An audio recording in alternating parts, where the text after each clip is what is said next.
girl who appeared in every photograph of his childhood. Part 1. The Girl in the Corner. The first time Ethan Carter noticed the girl, he was 32 years old.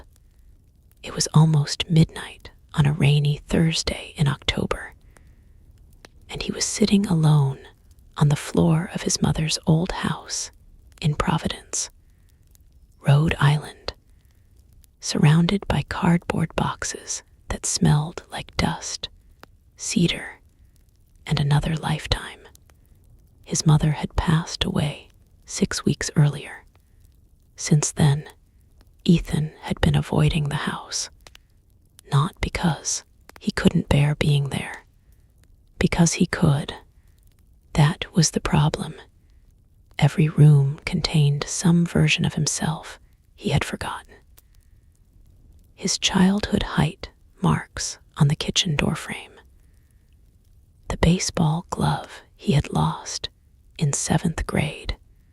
A faded Christmas stocking with his name stitched across it in crooked blue thread. And photographs, hundreds of them. His mother had been the kind of person who photographed everything. Birthdays, school plays, snowstorms, Thanksgiving dinners, family vacations. Ethan losing his first tooth. Ethan learning to ride a bicycle. Ethan standing beside his father on the day he graduated high school. His father had died when Ethan was 24. His mother had kept taking pictures. That night, Ethan had decided to sort through the last box before finally putting the house on the market. He pulled out an old album. The cover was cracked brown leather, and a handwritten label on the front simply said, Etienne, 1988-1999. Ethan smiled. Apparently, I was more interesting than I remember. He opened the album. The first photograph showed him at 4 years old, sitting on the front steps with a red plastic fire truck. The second showed him at 5, missing one front tooth. The third was his 6th birthday. Ethan turned the page. Then he stopped. There was a girl standing in the background. She looked about 6 years old. Brown hair, pale blue dress, white sneakers. She was standing behind Ethan's birthday table, partly hidden by a birthday balloon. Ethan stared. He leaned closer. Who are you? He turned the page. There she was again. 7 years old, perhaps. This time, she was standing beside a tree in the backyard, while Ethan and his father played catch. Ethan frowned. He turned another page. She appeared again, at his first day of elementary school, then at a family picnic, then beside him at the county fair, then behind his mother at Christmas. Always different ages, always somewhere in the background, always looking directly at the camera. Ethan's smile disappeared. He kept turning pages. There she was at 8, 9, 10, 11, 12. She appeared in photographs taken years apart, in completely different places. The weirdest one showed Ethan at a summer camp in Maine when he was 9. The girl stood behind a wooden fence. Another showed Ethan at 13, sitting on the hood of his father's blue Chevrolet. She was visible through the windshield. Ethan's hands went cold. That was impossible. He remembered that Chevrolet. He remembered the exact driveway. He remembered the photograph being taken. There had been nobody else there. He grabbed his phone. He began photographing the photographs. Then he noticed something that made his stomach tighten. The girl was not merely present. She was getting older. In every picture, she looked approximately the same age Ethan was. 4 years old, then 5, then 6, then 7. As Ethan grew, she grew. By the time Ethan was 17, the girl in the photographs looked 17 too. He turned to the final page. There was only one photograph. Ethan at 18, standing beside his high school graduation banner. His mother was on one side, his father on the other, and behind them, near the open garage door, stood the girl, now 17 or 18, long brown hair, blue eyes, a small smile. Ethan had never seen her before, or at least he didn't think he had. He stared at her face for several minutes. Then he noticed something else. Written beneath the photograph, in his mother's handwriting, were 6 words. Some people arrive before you're ready. Ethan read it again. His mother had never mentioned the girl. Not once. He closed the album. For a moment, he tried to convince himself it was some neighborhood kid, a friend's daughter, someone from school, a cousin he didn't remember. But that explanation collapsed immediately. The girl appeared in photographs taken in places where no stranger should have been, and some photographs had been taken inside their own house. He opened the album again. The girl's eyes seemed almost familiar. Not familiar in the way a face from school might be familiar. Familiar in the way a dream could feel familiar. Ethan suddenly remembered something. A sentence his mother had once said when he was a child. He had been about 8. He'd asked her why she always took so many photographs. She had laughed and said, "Because someday you'll need proof." At the time, Ethan had thought she meant proof that he had actually been a happy child. Now, sitting alone in that dark house, he wondered what she had really meant. Rain tapped against the windows. The old refrigerator hummed in the kitchen. Ethan looked at the photograph again. Then his phone buzzed. A text message from an unknown number. There was only one sentence. "You finally found her." Ethan didn't breathe. Another message appeared. "Don't look for the girl." Then, after a pause, "Let her find you." Part 2. The photograph nobody took. Ethan didn't sleep that night. He sat at his mother's kitchen table until sunrise with the photograph album open in front of him. The unknown number never sent another message. He tried calling it, straight to voicemail. He searched the number online. Nothing. By 6 in the morning, Ethan had convinced himself that someone was playing a cruel joke. By 7, he had stopped believing that. He spread the photographs across the table. There were 23 pictures containing the girl. 23. He numbered them on sticky notes. Photograph 1, age 4. Photograph 2, age 5. Photograph 3, age 6. Every year she appeared, sometimes clearly, sometimes barely, sometimes only as a reflection in glass. But she was always there. And there was something else. She never appeared in photographs of Ethan's younger sister, Claire. Only Ethan. That detail bothered him more than anything.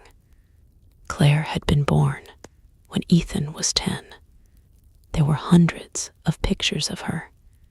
School concerts, soccer games, Christmas mornings, family vacations. The mysterious girl never appeared in any of them. Only Ethan. Ethan opened his laptop. He searched old family records. He searched yearbooks. He searched neighborhood directories. Nothing. Then he found something strange. An old newspaper clipping. His mother had kept it inside a cookbook. The article was dated July 1992. Local boy survives river accident. The boy was Ethan. He had been 6 years old. He remembered the incident vaguely. He and his father had been walking near the Woonasquatucket River when Ethan slipped from a wet stone. His father pulled him out. A stranger had apparently called emergency services. Ethan had always assumed his father made the call, but the article said otherwise. According to witnesses, an unidentified young girl alerted nearby adults after seeing the child fall. Ethan stared at the sentence. A young girl. He read it again. The article described her as approximately 6 years old. Brown hair, blue eyes, blue dress. Ethan's heart began beating faster. He grabbed the photograph from the same summer. There she was, standing behind a tree, blue dress, looking straight at the camera. Ethan pushed away from the table. No. He searched the newspaper archive. The accident had happened 27 years ago. The girl had never been identified. Ethan sat back down. Then he noticed something written on the clipping. His mother's handwriting. She was there before I knew why. He didn't understand. He called Claire. She answered on the 4th ring. Hey, Claire, did Mom ever talk to you about a girl? There was silence. What girl? A girl who used to appear in my photographs. Claire laughed nervously. Are you serious? I found 23 pictures. What kind of girl? Brown hair, blue eyes, around my age. The silence returned. Then Claire said something that made Ethan sit upright. Mom told me never to ask you about her. Ethan's mouth went dry. What? She said it when I was 16. I asked her about one of your old pictures. Which picture? I don't remember. Maybe the one from the lake. The lake. Yeah. Ethan searched the album. There was a photograph from a family vacation in Vermont. Ethan was standing on a dock. The mysterious girl was sitting at the far end. Claire continued. Mom said the girl was someone from before. Before what? I don't know. Claire. I swear, Ethan, that's all she said. He closed his eyes. What else? She told me that if you ever asked me about the girl, I should tell you to leave it alone. Ethan looked at the photograph. The girl's expression was different this time. She wasn't smiling. She looked worried, as if she knew something bad was about to happen. "Did Mom ever tell you her name?" Claire hesitated. Then she whispered, "Emily." The name struck Ethan with unexpected force. Emily. He had heard it before. Somewhere, years ago. He couldn't remember where. "Emily what?" "I don't know." "Claire." "I don't know, Ethan." The call ended. Ethan sat motionless. Then he noticed something inside the album. A photograph he had missed. It wasn't mounted on a page. It was tucked into the back cover. The photograph was black and white. Old, much older than the others. It showed a little girl standing beside a house. The house looked familiar. Ethan turned the photograph over. On the back was a date, October 14, 1979, and beneath it, in handwriting he recognized immediately, were 4 words. "This is where it began." Ethan looked toward the hallway. His mother's house suddenly felt different. Not empty, occupied. He stood up. He walked toward the basement. He had never liked the basement as a child. His mother had always kept it locked. Now he understood why. The basement door was still secured with an old brass lock. Ethan searched the kitchen drawers. He found a key taped beneath one of them. His mother's handwriting was on the tape. For Ethan, he inserted the key. The lock clicked. The basement door opened. Cold air rushed up the stairs. And somewhere below, something made a sound. 3 slow knocks. Ethan froze. Then came another 3. Knock, knock, knock. He reached for the light. Nothing happened. His phone flashlight flickered on. At the bottom of the stairs was an old wooden table. On it sat a single envelope. His name was written across it, ETHAN. Underneath, in smaller letters, "If you're reading this, she has come back. Part 3, Emily." Ethan stood at the bottom of the basement stairs for nearly a minute before touching the envelope. He wanted to leave. Every instinct told him to walk upstairs, lock the door, call someone, and pretend none of this had happened. Instead, he opened it. Inside was a photograph, not of the girl, of Ethan. He was 6 years old, standing beside the river. His father was behind him, and there was a little girl holding Ethan's hand. Ethan dropped the photograph. He had never seen it before. There was no memory of it, no childhood moment, nothing. Yet the photograph showed him smiling at the girl, as though they were old friends. On the back was a handwritten message. Her name was Emily Harper. Ethan's pulse raced. He searched his mother's old records. Nothing. Then he found another envelope. Then another.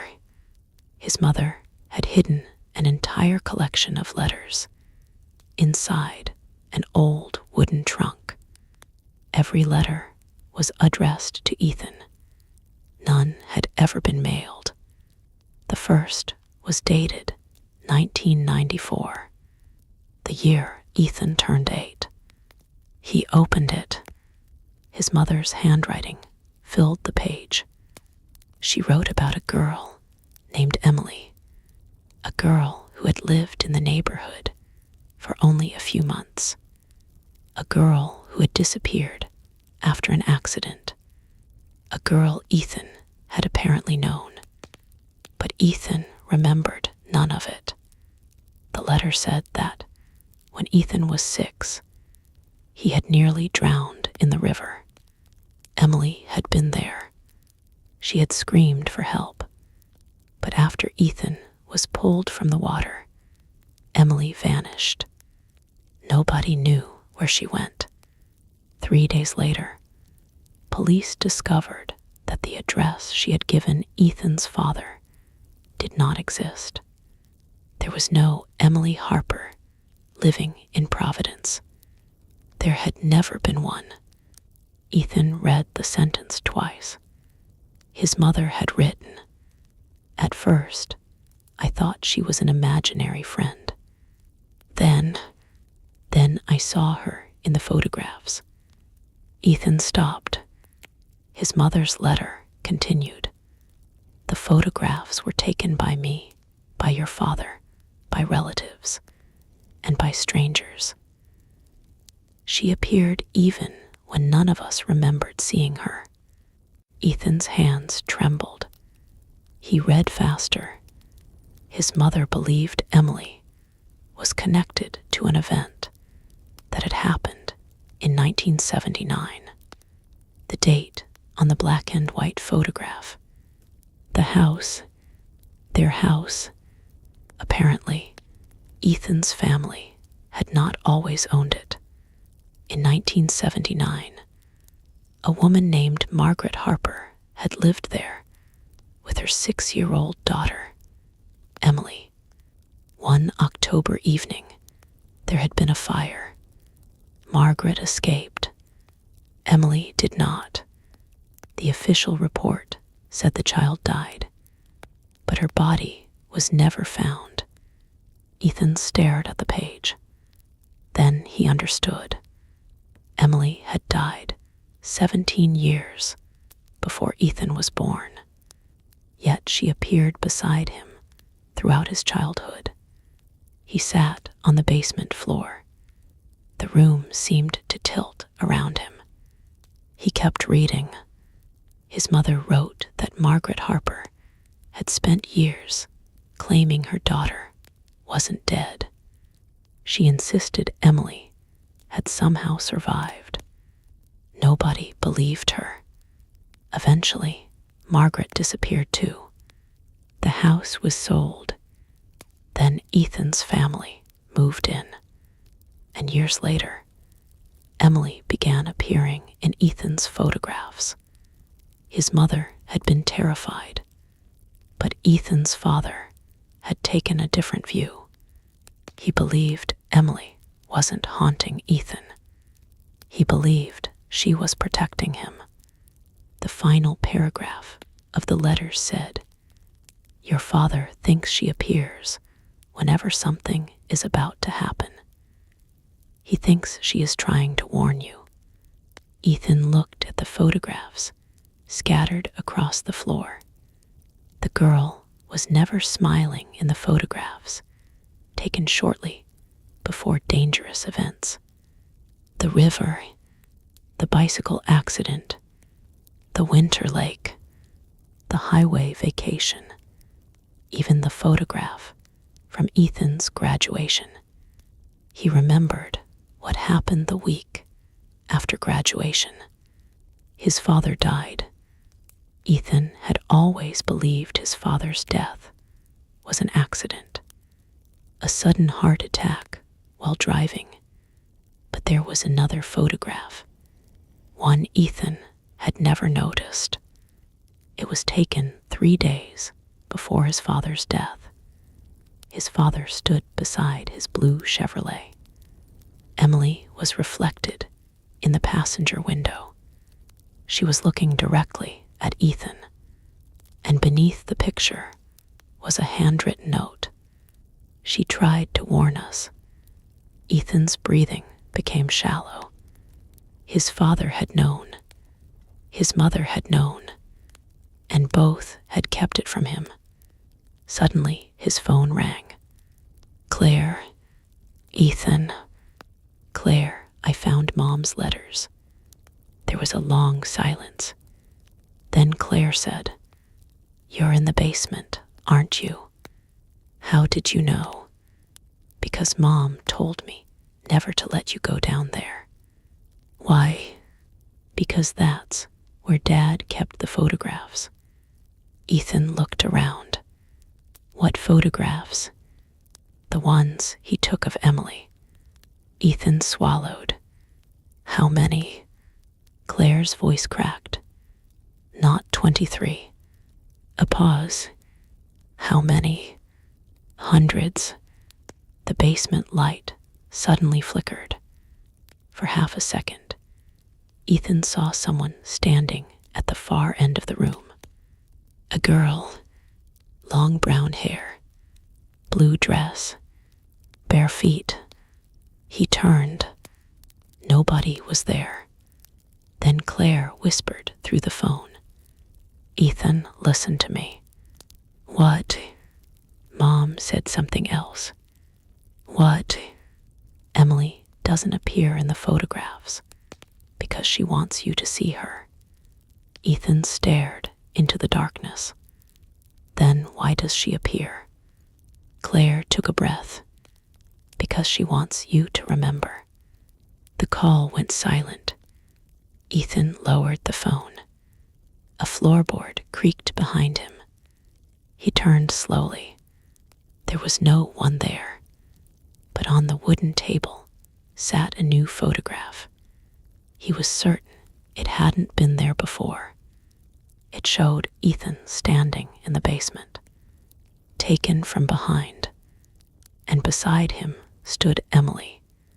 Her hand was resting gently on his shoulder. On the back of the photograph were 5 words. "You forgot our promise, Ethan." Part 4, The Promise. Ethan spent the next hour trying to remember. The harder he tried, the less he could. He remembered the river. He remembered his father pulling him from the water. He remembered being sick afterward. He remembered his mother holding him. But Emily, nothing, not her face, not her voice, not the promise. He returned upstairs with the photographs and spread them across the living room floor. Morning had arrived. The rain had stopped.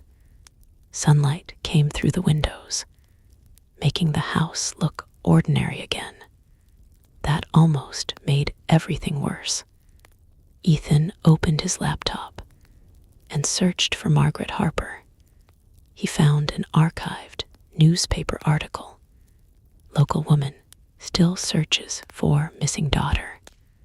The article was from 1983. Margaret claimed Emily had survived the fire. She said her daughter had been taken somewhere. Authorities dismissed the claim, but one sentence caught Ethan's attention. Margaret said Emily had told her something before the fire. A promise: "If I can't come back, I'll find someone who can remember me." Ethan leaned back. Someone who could remember her. Him. He searched deeper. A genealogy website showed Margaret Harper had one surviving relative, a granddaughter. Her name was Claire Harper. Ethan froze. Claire. His sister was named Claire. That couldn't be coincidence. He called his sister. She answered immediately. "Ethan, what's Mom's maiden name?" Silence. "What?" "Mom's maiden name." "Why?" "Please." Claire gave it to him. Ethan searched. The connection appeared. His mother had been born Sarah Harper. Margaret Harper had been her mother. Emily had been Sarah's older sister. Ethan stared at the screen. His mother had never told him. Emily was his aunt, a 6-year-old girl who had disappeared before Ethan was born. The mysterious girl in his photographs was not a stranger. She was family, but that created an even bigger question. Why had Ethan been the one who could see her? He called Claire again. She was crying before she answered. Mom told me never to tell you. Tell me what? That Emily was your aunt. I know. Another silence. How? I found the records. Claire whispered. Then you found the photographs. Yes. Then you found Dad's notes. Yes. Claire breathed shakily. There's one thing you haven't found. What? The box. What box? Mom kept it hidden after Dad died. Where? I don't know. Ethan looked around the house. Claire, what? Did Dad ever say why he believed Emily was protecting me? He said she had already saved you once. At the river? Yes. And he thought she would save me again. Yes. Ethan closed his eyes. Then he remembered something. A fragment. A summer afternoon. He was 6 years old. He was sitting beneath a tree beside the river. A little girl was beside him. She was crying. He remembered asking why. She had said, "Because you won't remember me." He remembered laughing. Then she had made him promise something. He couldn't hear the exact words. Only one phrase. Promise you'll come back. Ethan opened his eyes. He knew where the box was. The attic. He climbed the narrow stairs. Dust floated in the sunlight. Old furniture sat beneath white sheets. At the very back was a wooden trunk. Inside was a small blue box. On its lid was a photograph. Ethan picked it up. It showed Emily, not as a child, as she would have looked at 18, except the photograph was dated 1979. Impossible. Ethan turned it over. There was writing. For Ethan, when he finally remembers. Inside the box was a letter. The handwriting was not his mother's. It was his father's. The first line made Ethan's heart stop. If you're reading this, I failed to keep my promise to Emily. Ethan read on. His father had discovered the truth years earlier.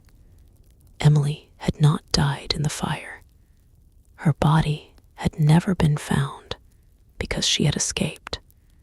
But she had been injured. Margaret had hidden her temporarily, believing someone was trying to take her daughter. Emily eventually disappeared. Her fate remained unknown. Years later, Ethan's father discovered evidence that Emily had survived into adulthood. And then came the strangest part. He had met her, not as a ghost, not in a photograph, as a woman. His father had seen her in a coffee shop in Providence when Ethan was 5. She had known his name. She had asked about Ethan, and before leaving, she had said, "Tell him I kept my promise." Ethan's hands shook. His father had written one final sentence. Emily promised she would watch over you until you were ready to find her.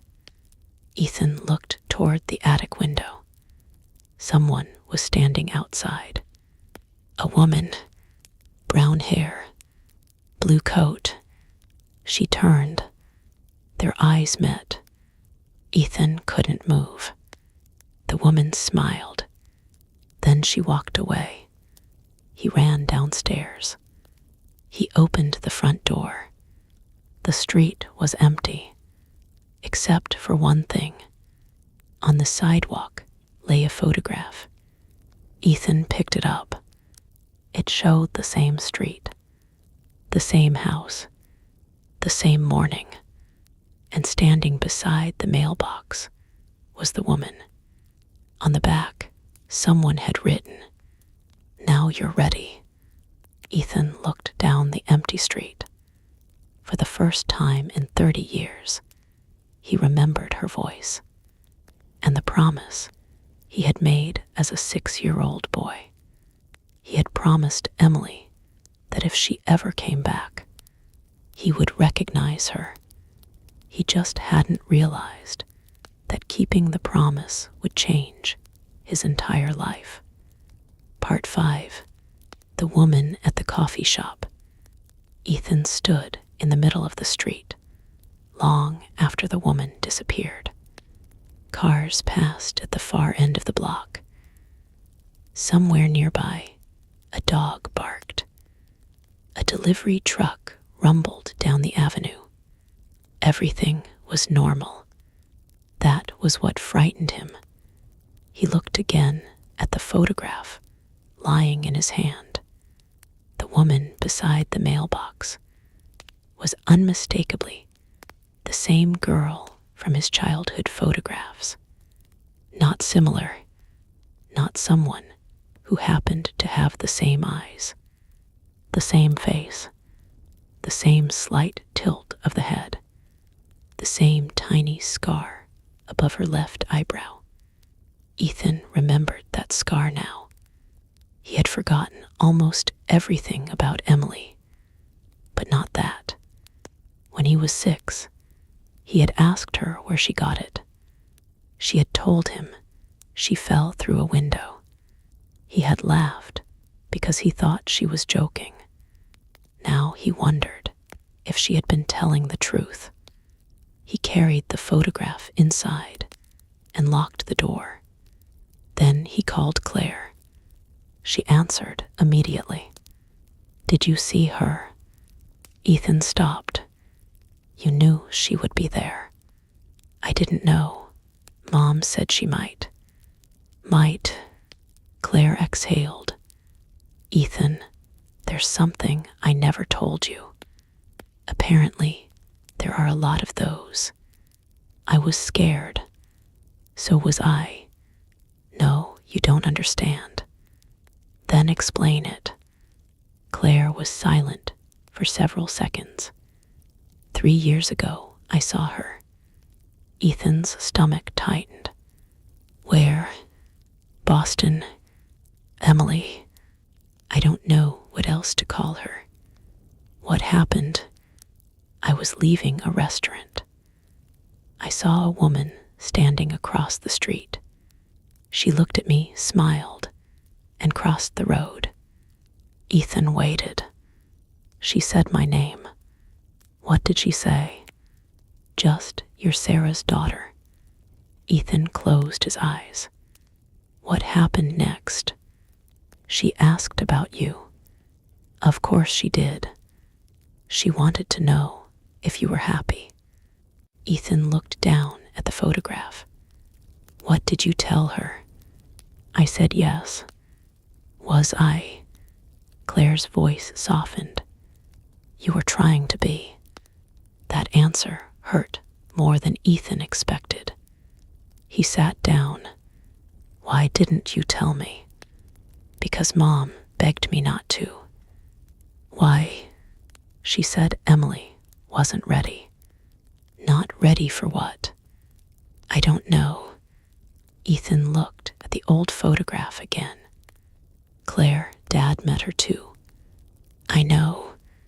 Ethan froze. "What?" I knew about the coffee shop. How Mom told me when, after Dad died, Ethan stood. Why would she tell you and not me? Because you were angry. At Dad. At everyone. Ethan remembered. He had been 24 when his father died. For years, he had blamed his father for everything. For working too much. For missing baseball games. For leaving his mother alone. And finally, for dying. It had been easier to be angry than to grieve. Where was the coffee shop? Ethan asked. Still there. What's it called? Claire hesitated. Harbor Street Cafe. Ethan searched it. The cafe was still open. 30 minutes later, he was driving toward Providence. The rain had stopped completely, but the sky remained gray. He arrived just before noon. The cafe was small and warm, with wooden tables, exposed brick walls, and old photographs of Providence hanging near the counter.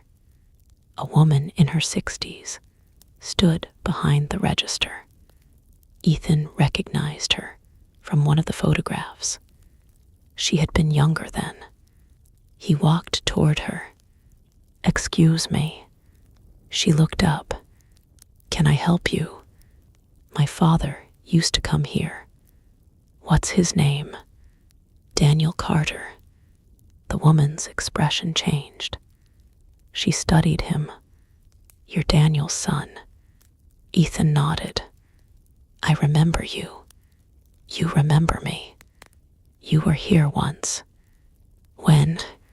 About 24 years ago. Ethan frowned. I don't remember. You were angry. He almost smiled. That sounds like me. The woman pointed toward a corner table. Your father sat there. Ethan walked over. The chair was empty. He touched the table. Did he come here often? Every Thursday. Why? The woman looked toward the window. Because he was waiting. For Emily. She looked at him sharply. You know her name. My family knows her. The woman lowered her voice. Your father believed she was alive. Was he right? The woman didn't answer. Instead, she walked behind the counter and returned with an old envelope. She placed it on the table. He left this. Ethan stared at it. His name was written across the front. Not Daniel's handwriting. Emily's. He opened it. Inside was a single photograph. Ethan was 6 years old, sitting at the river. Emily sat beside him. But this time, the photograph was different. There was another person in the background. A man standing beside a dark sedan. Ethan recognized him. His father's old business partner, Richard Vale. Ethan's heart dropped. Who is that? The cafe owner leaned closer. Your father never trusted him. Why? He thought Richard knew what happened to Emily. Ethan stared at the photograph. For the first time, the mystery was no longer only about a missing girl. It was about a man who had spent decades hiding something. And Ethan suddenly remembered one more thing from childhood. His father had once told him, never get into a car with Richard. At the time, Ethan had thought it was just a warning from a protective father. Now it sounded like something else. A clue. The cafe owner touched Ethan's arm. There was one more thing your father said. What? She looked directly into his eyes. He said that if Emily ever came looking for you, you should not follow her. Ethan frowned. Why? The woman swallowed. Because the person who took her might still be looking too. Ethan looked through the cafe window. Across the street, a black sedan was parked beside the curb. Its engine was running, and behind the windshield, someone was watching him. Ethan stood. The sedan pulled away. He ran outside. By the time he reached the street, it was gone. But on the cafe's front step was another photograph. Ethan picked it up. It showed the black sedan, the same car. The photograph had been taken from inside the cafe only seconds earlier. On the back was a message. You were never supposed to find this. Part 6. The Man Who Knew Emily. Ethan drove directly to Richard Vale's house. He hadn't spoken to Richard in 11 years. The old man lived in a quiet neighborhood outside Newport, in a gray stone house surrounded by tall trees. Ethan remembered visiting as a child. He remembered Richard giving him expensive baseball cards. He remembered his father always becoming tense whenever Richard entered the room. He remembered Emily appearing in a photograph taken there. He had been 8. She was standing beside a window upstairs. Ethan had always assumed the house belonged to a stranger. Now he understood. Richard had known her. The front door opened before Ethan could knock. Richard stood there, holding a cane. He looked older than Ethan remembered. Much older, but his eyes were unchanged. Cold, sharp, immediately suspicious. Ethan, you knew I'd come. Richard stared at him. I've been expecting you. That answer stopped Ethan. How? Your mother called me before she died. Ethan's anger rose. My mother called you. She asked me to help you when the time came. What time? Richard looked toward the road. Come inside. Ethan didn't move. Did you know Emily Harper? Richard's face went pale. For several seconds, he said nothing. Then, yes, was she alive? Richard closed his eyes. Once, Ethan felt the ground shift beneath him. What does that mean? Come inside. They sat in a library filled with old books and photographs. Richard poured himself water. His hand shook.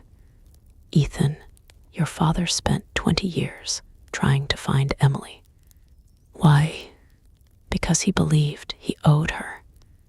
Owed her what? Her life? Ethan stared at him. Richard continued. In 1979, my father owned the company that renovated your mother's house. The house where the fire happened. Yes.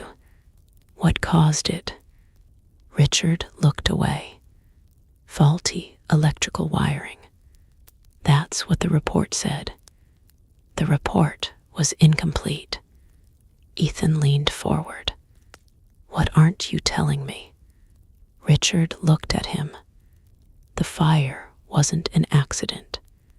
Silence filled the room. Someone started it. Who? We never proved it. But you suspected someone. Richard nodded. Margaret Harper had discovered that people were using abandoned properties in Providence to hide stolen goods. Ethan frowned. What does that have to do with Emily? Everything. Richard explained that Margaret had witnessed something she wasn't supposed to see. She had found documents connecting several businessmen to a criminal network that had operated throughout New England. She threatened to expose them. A few weeks later, her house burned. Margaret survived. Emily disappeared. The police assumed she died, Richard said. But she didn't. No. Where did she go? Richard looked at the photograph Ethan had brought. Someone took her. Who? We never found out. Ethan stood. You knew this for decades. I knew pieces. My father knew. Yes. Why didn't anyone tell me? Richard looked tired. Because every time someone got close to the truth, something happened. Something. People disappeared. Records were destroyed. Witnesses changed their stories. Ethan remembered the unknown text. Don't look for the girl. Let her find you. Where is Emily now? Richard didn't answer. Where? I don't know. Ethan stepped closer. You met her. Richard's expression changed. When? After your father died. Ethan's voice became quiet. What did she say? Richard looked at the floor. She said you were finally ready. Ethan's heart raced. Where can I find her? I can't tell you. Why? Because she told me not to. You're still protecting her. I'm protecting you. Ethan laughed bitterly. Everyone keeps saying that. He turned toward the door. Richard spoke behind him. Wait. Ethan stopped. Richard reached into a drawer and removed an old cassette tape. He handed it over. Your father recorded this. Ethan looked at the label. October 14, 1999. The day before Ethan's 18th birthday. Why give me this now? Because I think you finally understand enough. Ethan took the tape. What's on it? Your father talking to Emily. Ethan stared at him. You have a recording of them together. Richard nodded. Listen to it alone. Ethan left.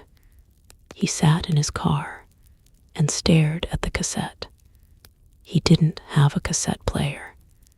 Then he remembered the old stereo in his mother's house. He drove back. That evening, Ethan found the stereo in the attic. He inserted the tape. Static. Then his father's voice. Emily, if you're listening to this.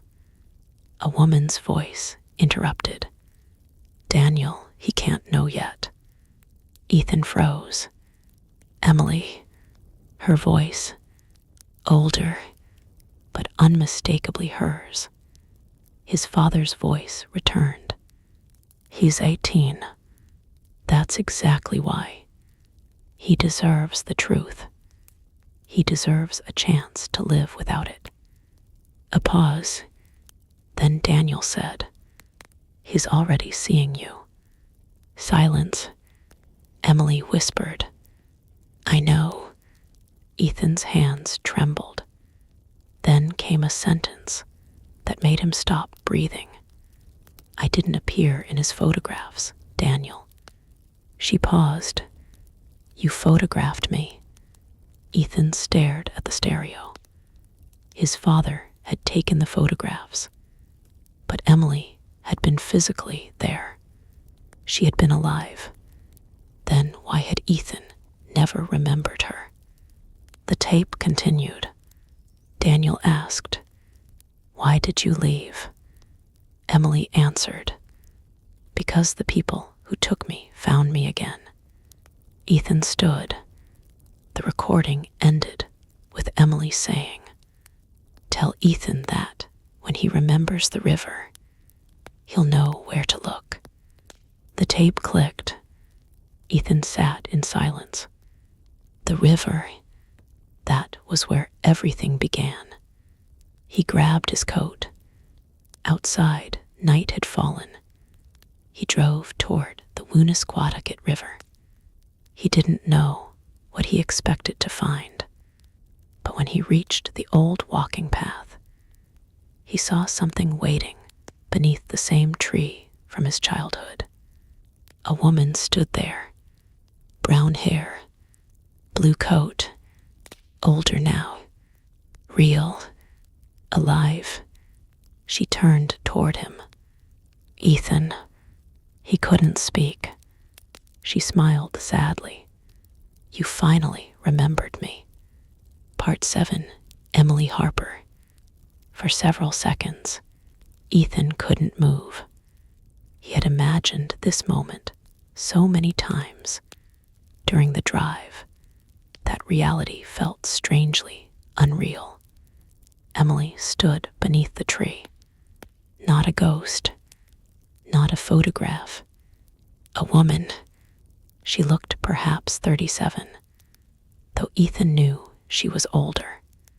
There were faint lines near her eyes, a small scar above her eyebrow, and those blue eyes, the same eyes that had followed him through hundreds of photographs. Ethan finally whispered her name. "Emily." She smiled. "You remembered." "I remember pieces." "That's enough." "No." His voice cracked. "It's not enough." Emily looked away. "I know. Why were you in my photographs?" She took a breath. "Because I wanted you to remember me." "Why couldn't I?" "Because someone made sure you wouldn't." Ethan's anger returned. "Who?" "Not here." "Then where?" "Come with me." He hesitated. Emily noticed. "You don't trust me. I've spent my entire life seeing you in photographs." "I know. You appeared when I was 4. Yes. 6. Yes. 13. Yes. 17. She nodded. "How?" Emily smiled sadly. "I was there." Ethan stared at her. "All those years." "Not all." "Which ones?" "The important ones." That answer unsettled him. "What happened to you?" Emily looked toward the river. "The night of the fire, my mother told me to hide." "Why?" "She knew someone was coming." "Who?" "I never saw his face." "What happened?" "They took me." Ethan listened. "I was 6, Emily continued. "I remember being carried into a car. I remember my mother screaming. I remember smoke." "Where did they take you?" "Connecticut first, then Pennsylvania." "Who raised you?" "A woman named Helen." "Was she involved?" Emily shook her head. "Helen saved me." "Then why didn't you come home?" Emily's expression changed. "Because I was told my mother was dead." Ethan felt his chest tighten. "She wasn't." "I know that now." "When did you find out?" "When I was 22. "What happened to her?" Emily looked down. "She died before I could reach her." The river moved quietly behind them. Ethan didn't know what to say. For years, he had imagined a supernatural explanation. Instead, the truth was painfully human. A little girl had been taken. A mother had spent years searching. And a family had carried the secret for generations. But the photographs, Ethan said. Emily looked at him. Your father found me when you were 5. Ethan remembered the coffee shop. He brought me to you. No, I came to him. Why? Because I wanted to see you. Why me? Emily smiled. Because you were my nephew. Ethan felt tears gather. You remember me. I never forgot you. But I don't remember you. Your mother made you forget. Ethan stared at her. What? She believed forgetting was the only way to protect you. Emily explained that after Ethan's father found her, he wanted to tell Ethan everything. Sarah refused. She had seen what happened whenever Emily appeared. People began asking questions. Old enemies returned. Threatening letters arrived. Someone broke into their house. So Sarah made a terrible decision.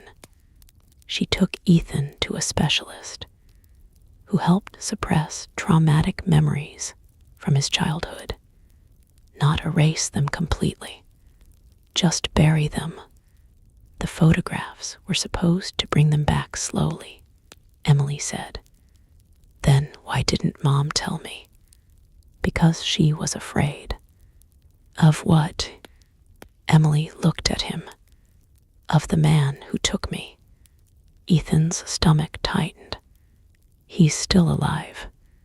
Yes. Who is he? Emily didn't answer. Instead, she reached into her coat and handed Ethan a photograph. It showed 3 men standing outside the Harper house in 1979. Ethan recognized 2. Richard Vale's father and another man whose face he had seen many times. His own grandfather. Ethan stared. My grandfather. He knew what was happening. Was he involved? He helped hide the evidence. Ethan stepped backward. His family had been connected to Emily's disappearance. All along. Why? Money. The answer was simple. Ugly. Human. Ethan looked at the photograph again. Then why did my father spend 20 years looking for you? Because he found out. And he wanted to fix it. Yes. Did he? Emily's eyes filled with tears. He tried. Ethan remembered his father's death. The blue Chevrolet. The photograph. The warning. Was my father's death an accident? Emily looked at him. No. Ethan's heart stopped. Someone killed him. Who? I don't know.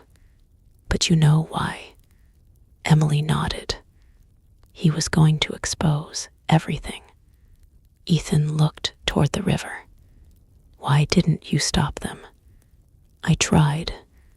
You couldn't. No. Why? Emily's voice became barely audible. Because I was already too late. She reached into her pocket. She handed Ethan another photograph. This one showed his father standing beside his car. Emily was in the background, but behind them stood a man, the same man from the black sedan. Ethan recognized him. Richard Vale, except the photograph had been taken 2 days before Daniel Carter died. Ethan stared at Emily. Richard lied to me. Emily shook her head. Richard is afraid. Of what? She looked directly into his eyes. His father. Ethan's face went pale. His father has been dead for 30 years. Emily smiled sadly. I know. She pointed toward the river. That's why this is bigger than you think. Part 8. The photograph from tomorrow. Ethan returned home with Emily's words repeating in his head. His father has been dead for 30 years. He couldn't make sense of it. Richard's father had died in 1986. Ethan remembered seeing the obituary. But if Richard was afraid of a dead man, what exactly was he afraid of? Emily had refused to explain.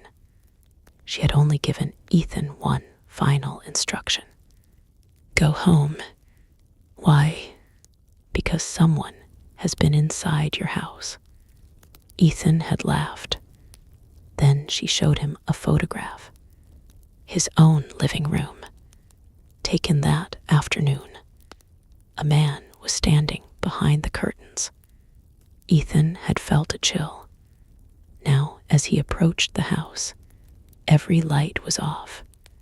He parked across the street. For several minutes, he watched. Nothing moved.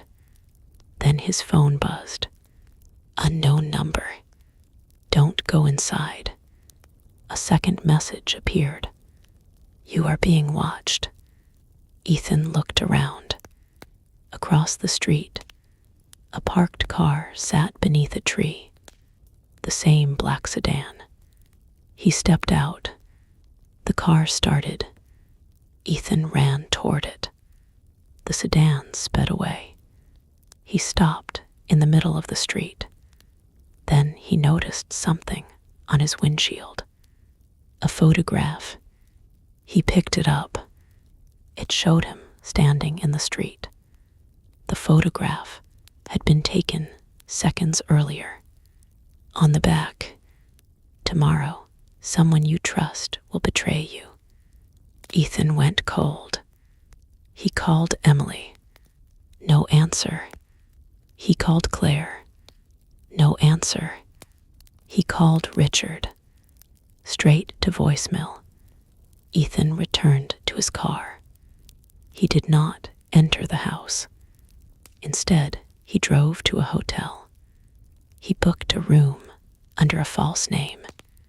For the first time in his life, Ethan felt like someone was hunting him. He lay awake until 3 in the morning. Then he heard a knock. 3 slow knocks. Ethan froze. The same rhythm from his mother's basement.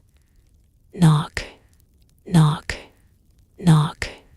He reached for the door. A voice came from the hallway. Ethan, Claire. He opened it. His sister stood there crying.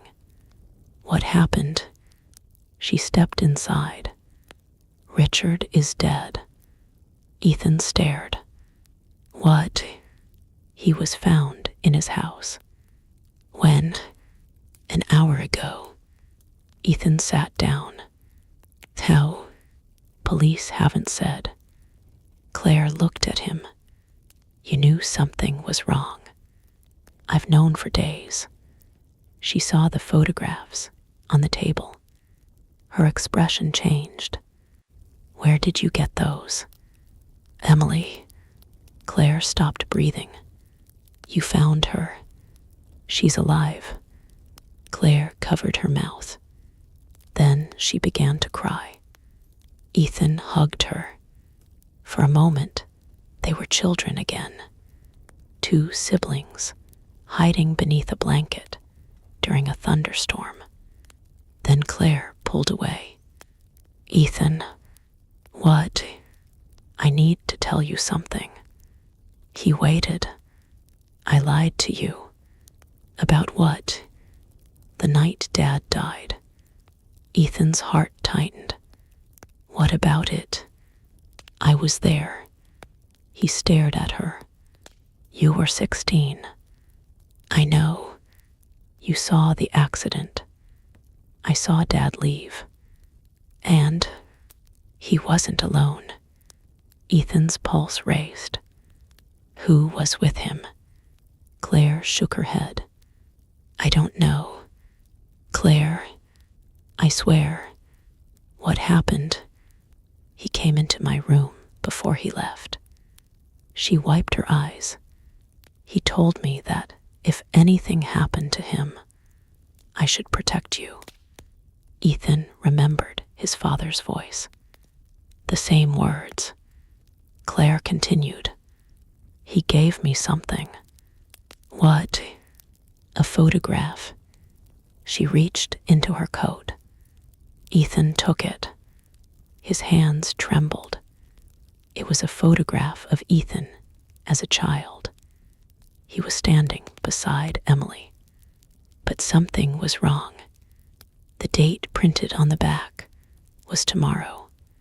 Ethan looked at Claire. That's impossible. I know. He turned the photograph over again. The date was clear. October 15, 2026. Tomorrow. The photograph showed Ethan standing beside the river. Older, 32, and beside him stood Emily. But there was another person in the picture.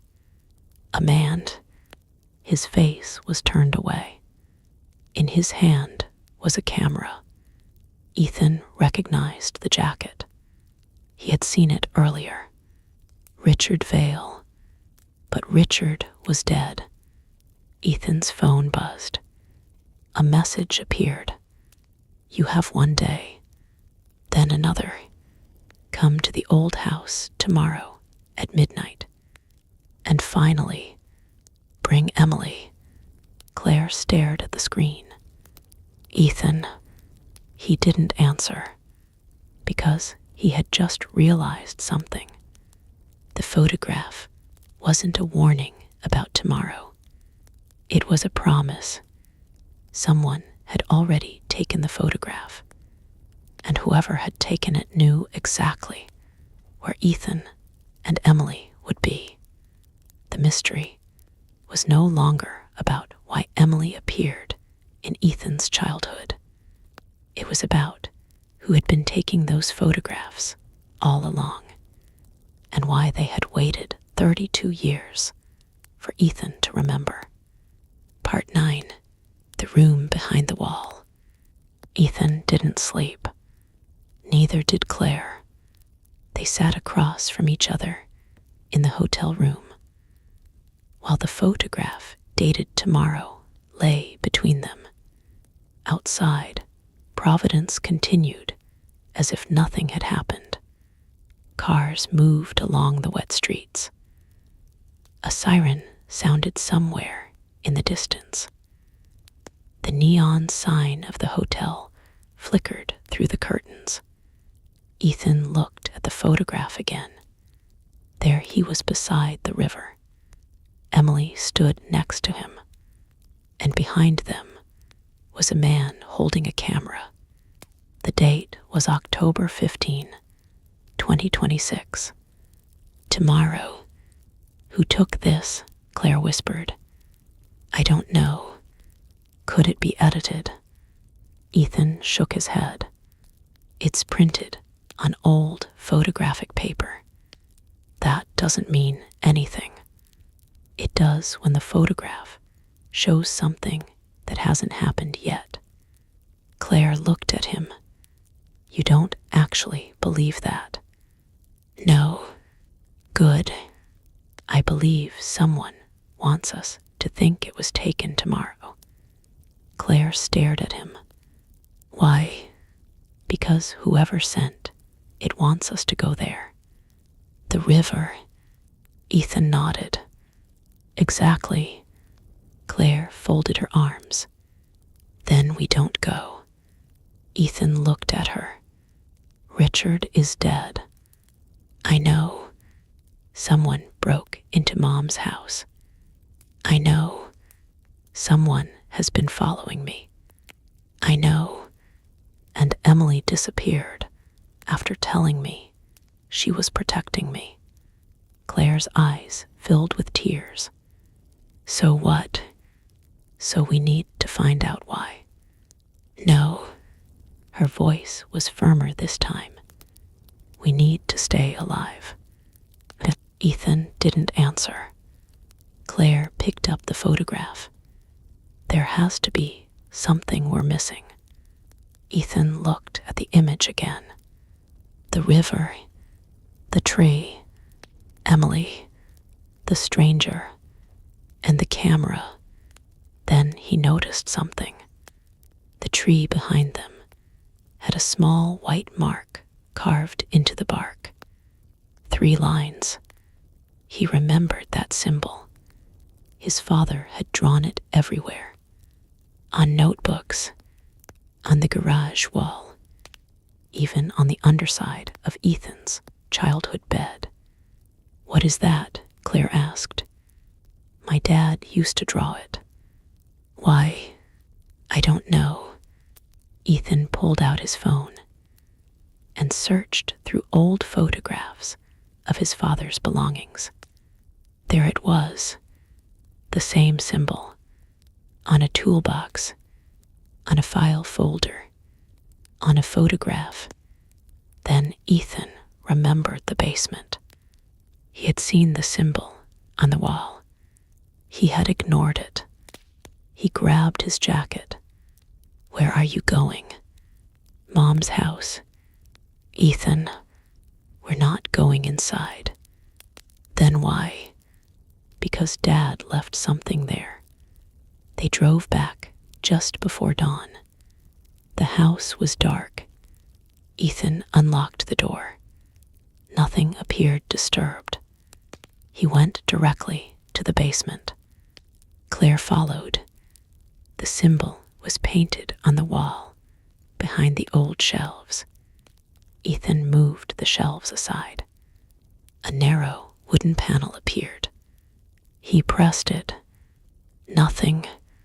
Then Claire noticed a small indentation. She pushed. The panel opened. Behind it was a narrow room. Neither of them spoke. There were shelves along every wall. Boxes, files, photographs, hundreds of them. Claire whispered, "Oh my God." Ethan stepped inside. Every photograph was labeled with a date, all the way to 2026. His father had been documenting the mystery for decades. Ethan pulled out a folder. The first page read, Project EMILY. Underneath was a sentence. The photographs are not evidence of her presence. They are evidence of someone watching us. Ethan's heart began racing. He opened another file. Inside were photographs of himself. At 4, 5, 6, 7, 8, his entire childhood. But these weren't the photographs from his mother's albums.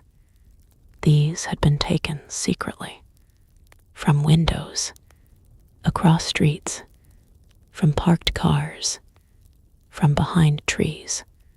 Someone had photographed Ethan without his family knowing. Claire covered her mouth. Someone followed you. Yes, your whole childhood.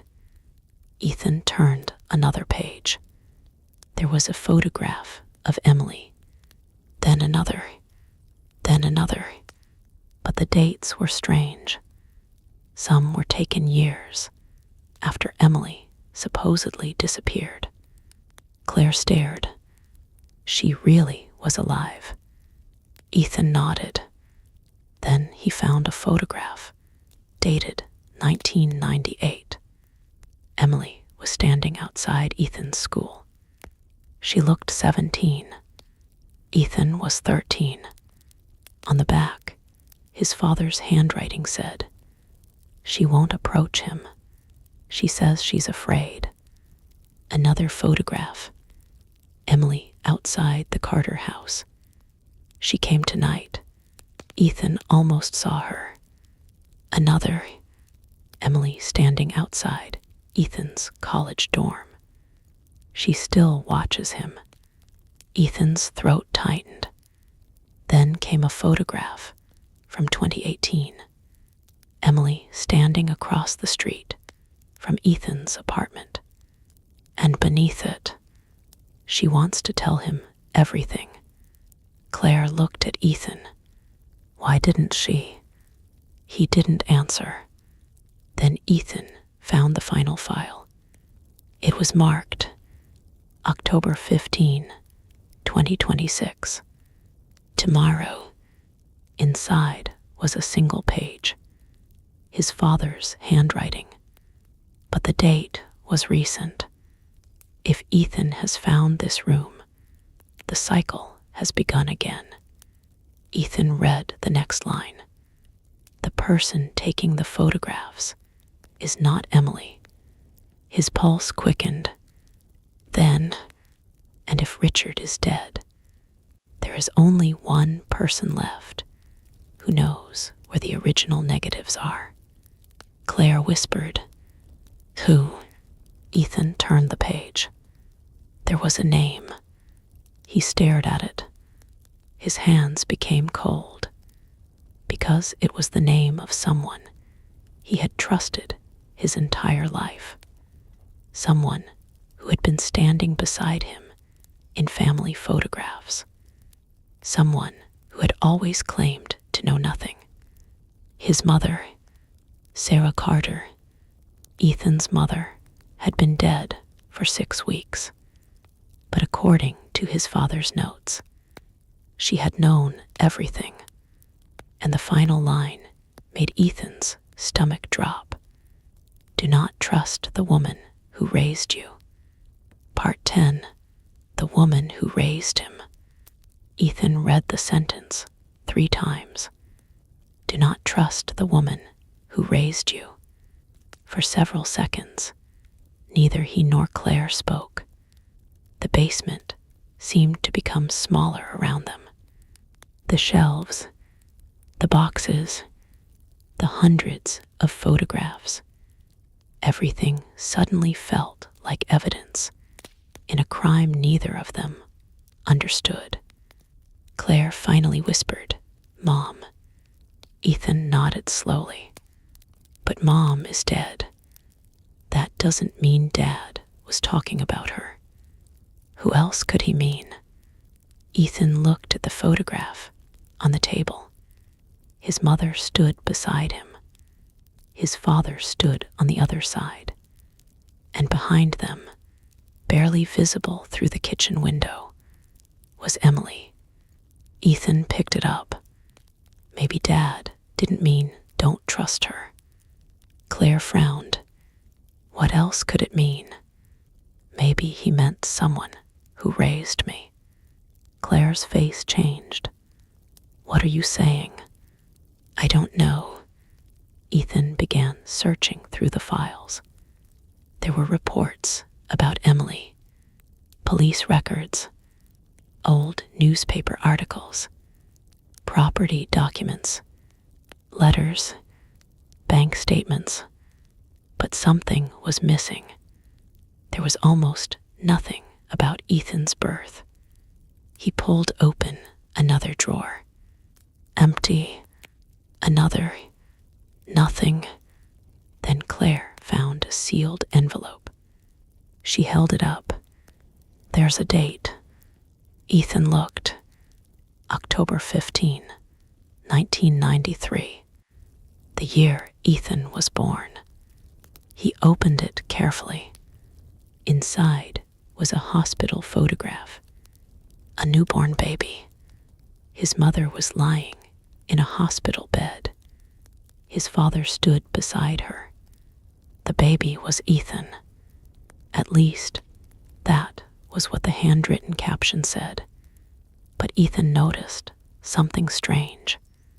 His mother wasn't looking at the baby.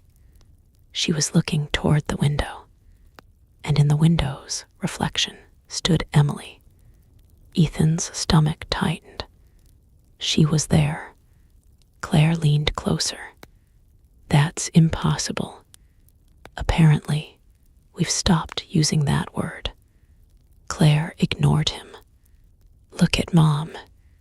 Ethan did. His mother's expression wasn't happy. She looked terrified, as though someone had just entered the room. Ethan turned the photograph over. His father's handwriting appeared on the back. Sarah says the child isn't safe. Below that, she refuses to tell me why. Claire whispered, "What child?" Ethan looked at her. May. Another photograph slipped from the envelope. This one showed Sarah leaving the hospital. She was holding baby Ethan. Daniel followed behind her. And across the parking lot stood an unfamiliar woman. Emily, except she looked exactly the same age as in the previous photograph. 16. Claire stared. She didn't age. Ethan noticed it too. In the photographs, Emily grew older until she reached approximately 18. After that, she remained 18 for 28 years. Ethan remembered her standing beside his childhood self, then his teenage self, always 18, always watching. He felt a chill. Emily wasn't appearing in photographs as a child. What do you mean? She was already 18 when I was born. Claire looked confused. Then why do the photographs show her at 6? Ethan's mind raced. Because those photographs weren't taken when we thought they were. He opened another folder. Dates, locations, photographs. Something didn't match. A picture labeled 1987 showed Emily at age 6. But the film type suggested it had been developed much later. Another picture from 1990. One showed her at 10. Again, the paper was newer. His father had carefully documented this. Ethan pulled out a handwritten note. The images are being recreated. Claire stared. Recreated. Someone is making photographs of Emily and inserting them into Ethan's childhood timeline. Why? I don't know. Ethan turned another page. His father's handwriting became increasingly frantic. Sarah knows how it's being done. Then, she claims she isn't responsible. Then, I believe her. Claire breathed out. So Dad trusted Mom. Apparently. Then why did he write not to trust her? Ethan didn't answer. He found the final page. The handwriting was shaky. If Sarah dies before I do, Ethan must never be told about the room. Claire looked at him. Mom knew. Yes, but Dad wanted to keep it from us. Yes, then why leave the key? Ethan looked down at the photographs. Maybe he knew he wouldn't survive. The room became silent. Then Ethan noticed something beneath the floorboards. A small metal box. He pried it open. Inside was a cassette tape. The label read, Sarah 2001. Claire's face went pale. That's Mom. Ethan found the old cassette player. He inserted the tape. Static, then his mother's voice. Young, tired, terrified. I don't know who will hear this. A long pause. If you're hearing it, Daniel is probably gone. Ethan froze. The recording had been made 25 years ago. His father was still alive then. His mother continued. Emily is alive. Ethan and Claire looked at each other. She has been alive all these years.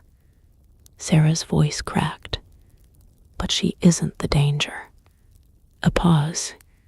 The danger is the person who keeps photographing her. Ethan leaned closer. Sarah continued. I know who he is. Static interrupted the recording.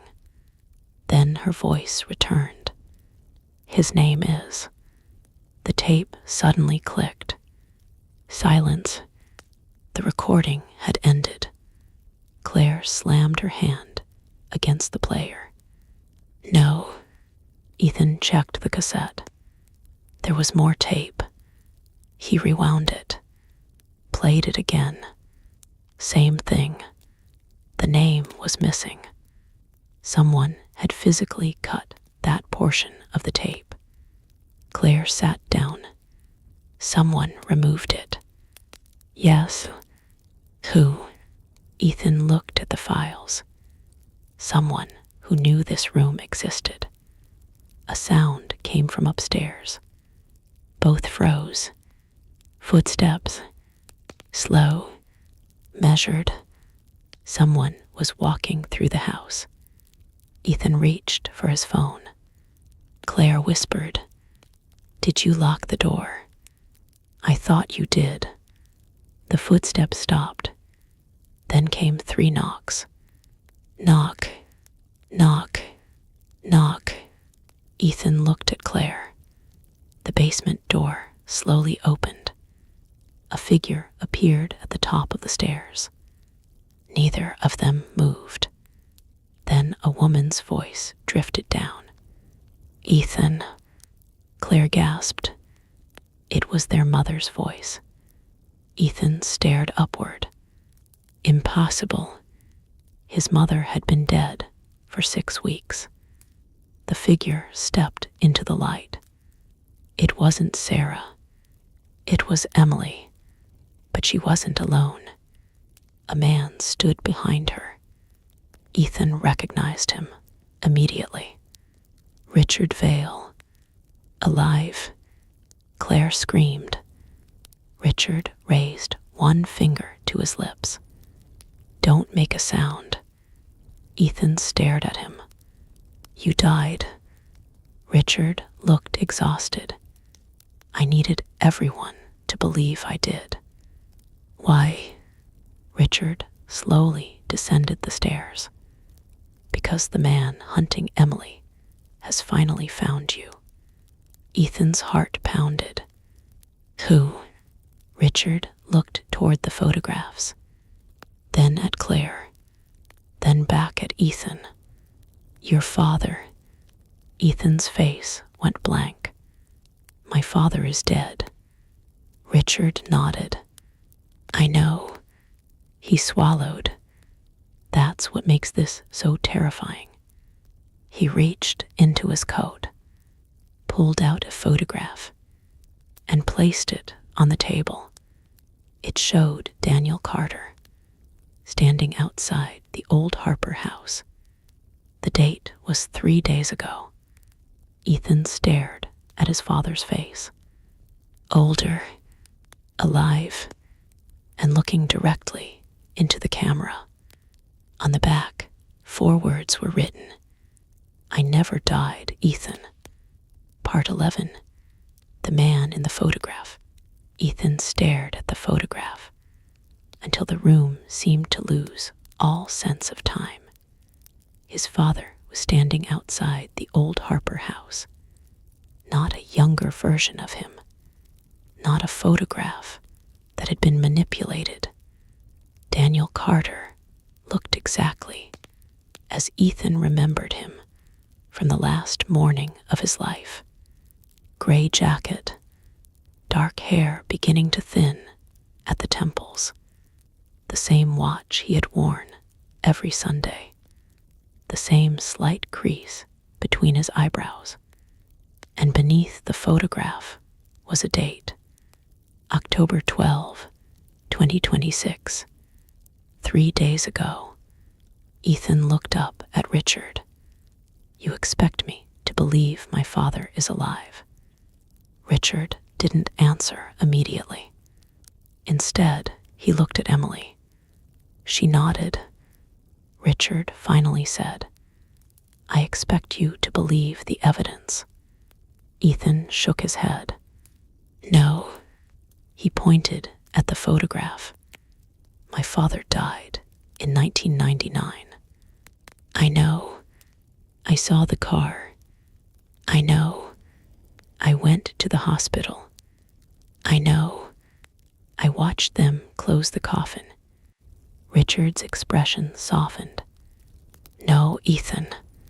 He took a breath. You watched them close a coffin. The distinction hit Ethan like a physical blow. What are you saying? Richard sat down. Your father was alive when that coffin was buried. Claire stepped forward. Then whose body was inside? Richard looked at her. Someone who looked enough like him. Claire backed away. That's impossible. Unfortunately, it's not. Ethan felt dizzy. Why? Richard looked at Emily. Because your father had discovered who was behind the photographs. Emily lowered her eyes. He couldn't disappear quietly, so he staged his death. Yes, Richard said. Why didn't he tell us? Because if your father told you, you would become a target. Ethan laughed bitterly. I became a target anyway. Richard nodded. Because the plan failed. What plan? Emily finally spoke. Your father wanted to destroy the archive. Ethan looked around the hidden room. The photographs. Not just photographs. She walked toward one of the shelves. She removed a black folder. Inside were dozens of negatives. These are the originals. Ethan frowned. Originals of what? Everything. Emily placed one negative against the light. It showed Ethan as a child. He was standing beside her. But the image was different from the photographs in the album. In this version, Ethan was holding something. A small wooden box.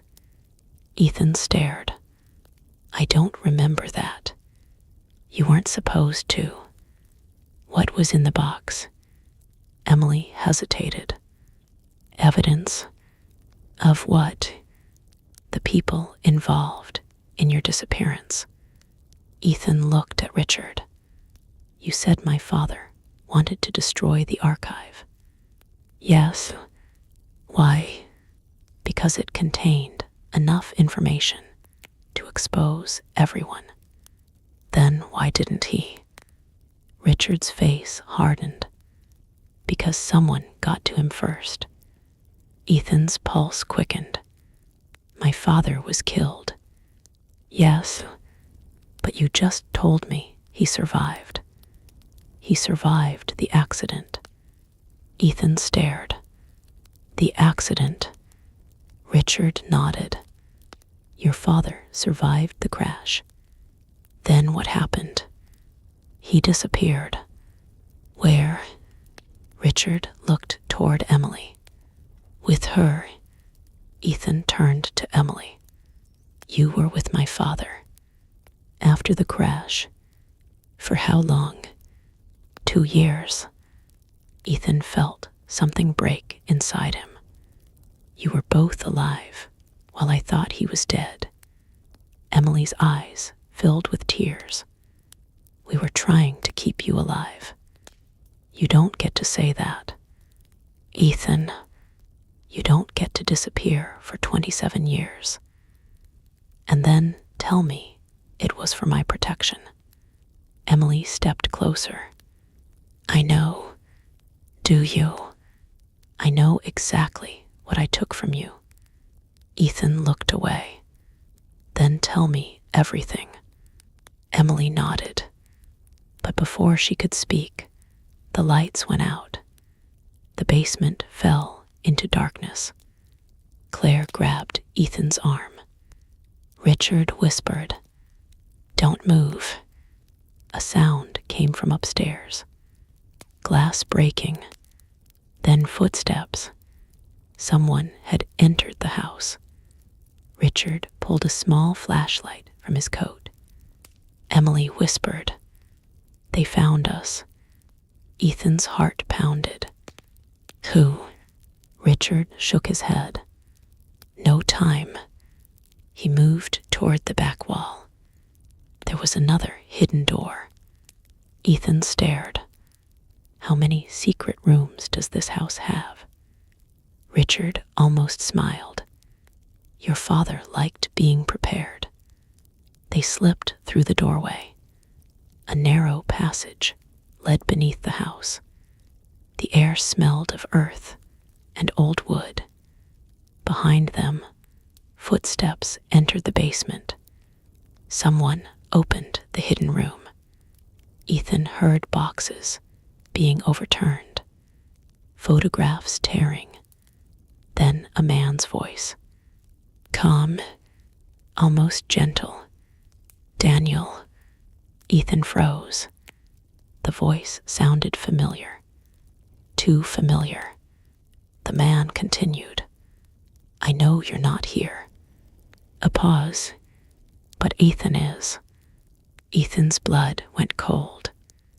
The man knew his name. Richard pushed them forward. They reached a second staircase.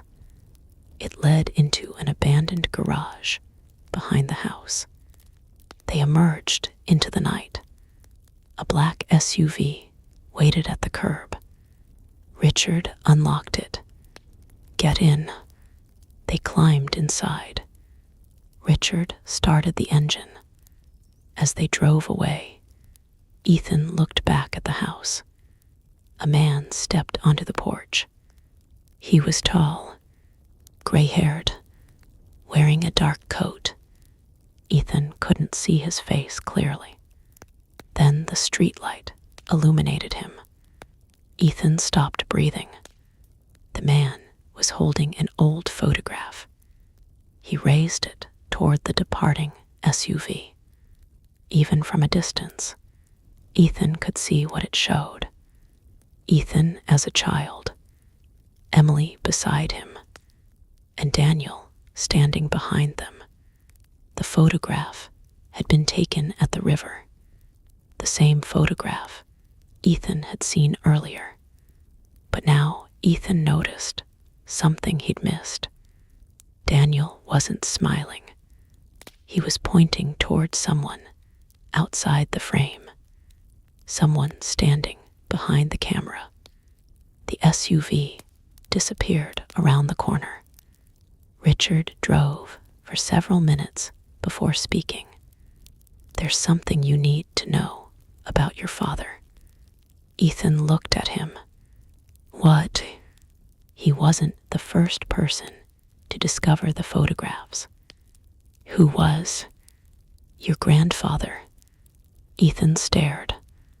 My grandfather. Yes. And he knew about Emily. He knew everything. Then why did he hide it? Richard's hands tightened around the steering wheel. Because your grandfather wasn't protecting Emily. He glanced at Ethan through the mirror. He was the person who started the photographs. Silence filled the car. Ethan couldn't process the words. My grandfather photographed Emily. Yes. Why? Because he was trying to prove something. What? Richard didn't answer. Emily finally spoke from the back seat. He wanted to prove that people could be made to remember something that never happened. Ethan turned. What does that mean? Emily looked directly at him. It means your childhood may not be the childhood you remember.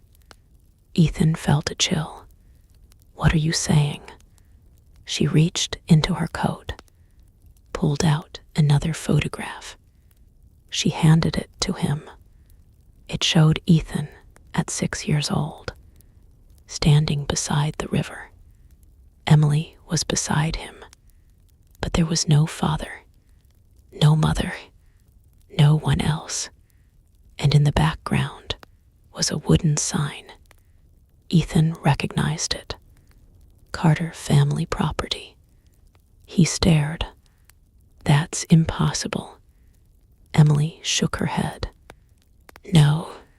She pointed to the date. June 18, 1993. Ethan's birthday. His 6th birthday. The day he had always remembered being at home with his parents. Emily whispered, You weren't at home that day.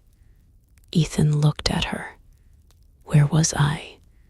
Emily's eyes filled with tears. With me. A long silence followed. Then she said the words Ethan had spent his entire life trying to remember. You promised you'd come back.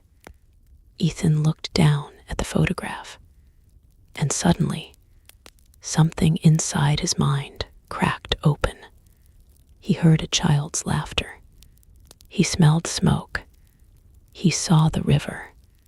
He saw Emily crying. And then he remembered a man standing behind them, holding a camera. His grandfather. But his grandfather wasn't taking their picture. He was watching someone else. A woman. Ethan's mother. Sarah Carter. She was standing beside the trees, and she was holding a match. Ethan dropped the photograph. Mom. Emily closed her eyes. Yes. Ethan looked at her. My mother started the fire. Emily didn't answer. Richard did. No. He looked at Ethan through the mirror. She didn't. A pause. She was trying to stop it. Part 12. What really happened at the river. The SUV continued through the sleeping streets of Providence. Nobody spoke. Ethan kept staring at the photograph in his hands. His mother, a match, the river, Emily, his grandfather holding a camera. Everything he thought he remembered was suddenly uncertain. Then tell me what happened, Ethan said. Emily looked out the window. Not yet. Ethan turned toward her. No. His voice was sharper. Not another secret. Emily looked at him. I know. You've both spent my entire life deciding what I was allowed to know. I know. My mother did it. Yes. My father did it. Yes. You did it. Emily lowered her eyes. Yes. Ethan's voice broke.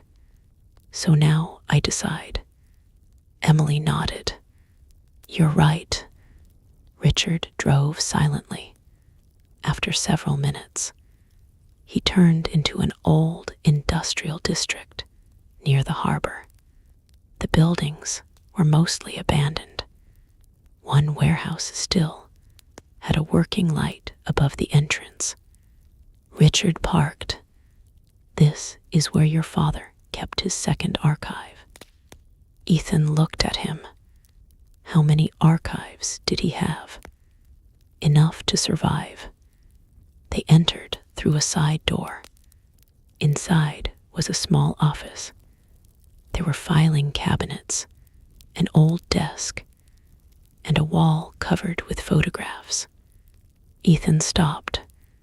Every photograph showed the same three people: himself, Emily, and his father.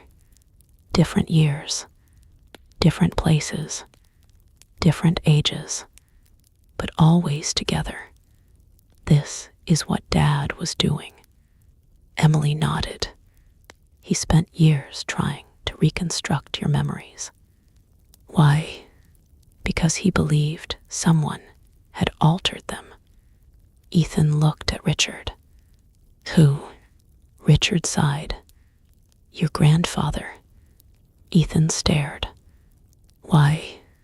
Because your grandfather discovered that Emily had survived the fire. And he was terrified she'd expose him. Expose him for what? Richard opened a drawer. Inside was a stack of documents. He handed Ethan the first. It was a property transfer. The Harper house had been sold shortly before the fire. The buyer was a company Ethan didn't recognize, but the company had one director, his grandfather. Ethan looked at the next document. A bank transfer, then another, then another. Money had moved between his grandfather and several people involved in the property company, including Richard's father. Ethan finally understood. The fire was about the property. Partly, Richard said. But why Emily? Because Emily saw something. What? Richard looked at Emily. She closed her eyes. I saw my mother arguing with your grandfather. Ethan waited. I was 6, Emily continued. I didn't understand what they were talking about, but I remember my mother saying she would go to the police. What had she found? A hidden room. Ethan looked around the warehouse. Like this? No. Emily shook her head. The original room was beneath the Harper house. Richard added, it contained records. What records? Names. Whose names? Everyone involved. Ethan looked at the documents. So my grandfather burned the house to destroy the records. That's what we believe. But Emily survived. Yes, and she remembered. Some of it. Ethan looked at Emily. What did you remember? She hesitated. The man who started the fire. Who? I never saw his face. Then how did you know it was connected to my grandfather? Because I saw his ring. Ethan froze. What ring? Emily pointed at Ethan's hand. He looked down. He wasn't wearing a ring. She pointed to a photograph instead. His grandfather's hand. A silver ring with a black stone. I saw that ring. Ethan remembered it. His grandfather had worn it every day. After his death, it had disappeared. Where is it now? Richard answered. We don't know. Ethan looked at the photographs again. One showed his grandfather standing beside the river. The same black stone ring was visible, but someone else was standing behind him. Daniel, his father, young, angry. Ethan stared. How old was Dad here? 22. Then he knew. He discovered the truth before you were born. Why didn't he expose grandfather? Richard looked at him. Because your grandfather threatened your mother. Ethan's chest tightened. With what? With you. Silence. Emily continued. He told Sarah that if she went to the police, you would disappear too. Ethan closed his eyes. Suddenly, his mother's fear made sense. She hadn't been protecting the secret. She had been protecting him. But there was still one question. The fire. Emily looked at him. Tell me. She took a slow breath. Your mother didn't start it. Then why was she holding a match? Because she was trying to burn the documents. Ethan frowned. Why?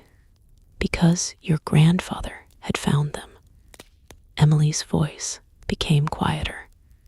He came to the house that night. Your grandfather. He wanted the records. Yes. What happened? He confronted my mother. Emily's hands trembled. Your mother arrived. Sarah. She had followed him.